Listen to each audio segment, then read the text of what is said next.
everyone, and welcome to Up and Out. I'm your host, LaPortia. Listen, are you a lesbian looking for love? Do you find your queer self swiping left and right on Tinder, Hinge, Bumble, and all of those things? Well, ditch that and get and go get you services from our next guest. She's the founder and president of one of the country's top LGBTQ certified matchmaking companies. Yes, H4M Matchmaking. Please welcome one of the leading LGBTQIA relationship experts in the country, Tammy Shaklee. Girl, how are you? Thank you, LaPortia. So glad for you having me. Let's inspire some singles. Oh, I love this. Okay, so first questions first. How did you get into the business? I met my husband. I hired a matchmaker. I'm a straight ally. I could get a date on my own. I'd moved to Austin, Texas. I was dating like crazy, but not the caliber really of what I was looking for. Okay. So I hired a matchmaker. It's how I met my husband. Years later, a gay friend asked if he could be referred to my matchmaker. And no one at that time was matching. We didn't even say LGBTQ yet, but no one was matching gay and lesbian singles. I did the research to figure out why, and I ended up designing a gay and lesbian matchmaking company, and have been doing this now for 11 years. Wow. Okay, so is that the reason you focus specifically on LGBTQIA matchmaking because no one was doing it at the time? Exactly.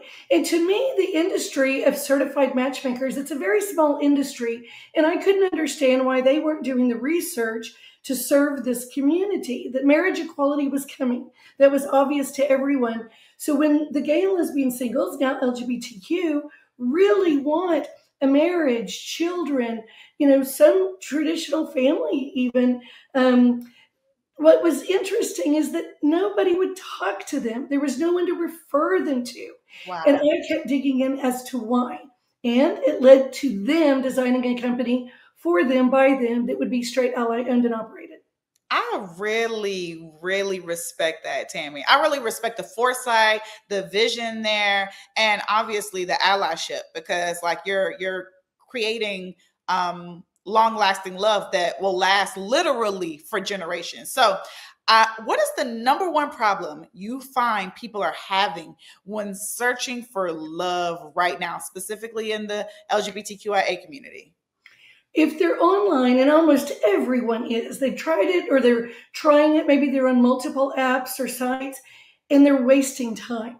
They will spend a lot of time talking to someone they think is real or talking to someone who's baiting them as a scammer or a bot. And weeks, months, even a year or two can go by, and they really haven't met anyone. That is so it's really like the AI of it all that you're finding is the biggest problem.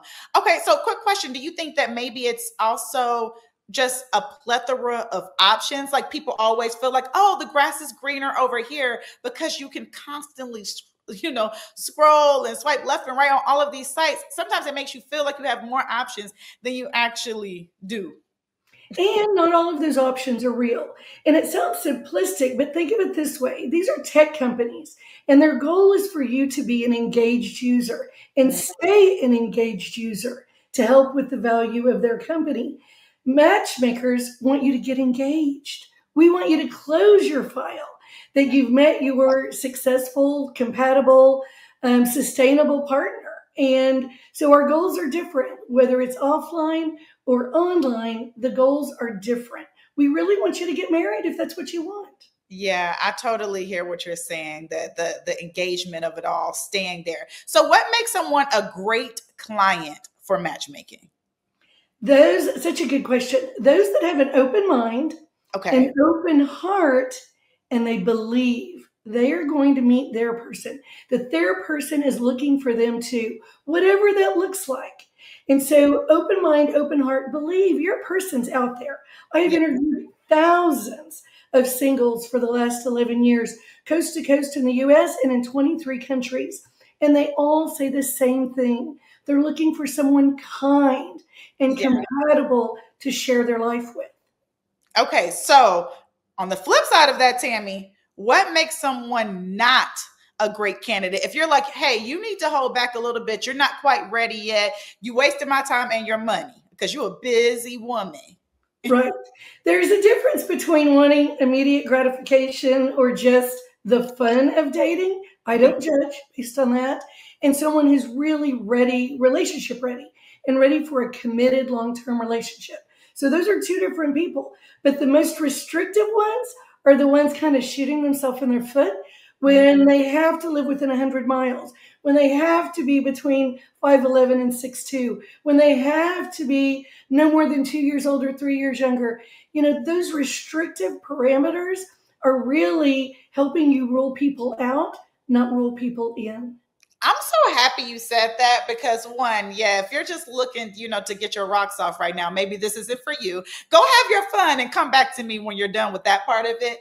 But when you hear about these different people having these long lists, as a matchmaker, do you encourage that, or are you like, girl, you got to leave a little something open, because you never know how the universe works? Yes, I always say leave room for them to bring something to the table. I mean, that's great if you click all the boxes, but is that exciting? Is that sustainable? My husband climbs mountains. I would never do that. He taught me how to surf. I would have never done that. You know, I allowed him to bring some adventure to the table because I was a little risk adverse. And Yeah, so having the commonalities is good, but having the spice yeah. of diversity in there really keeps it sustainable for a That's long, long time.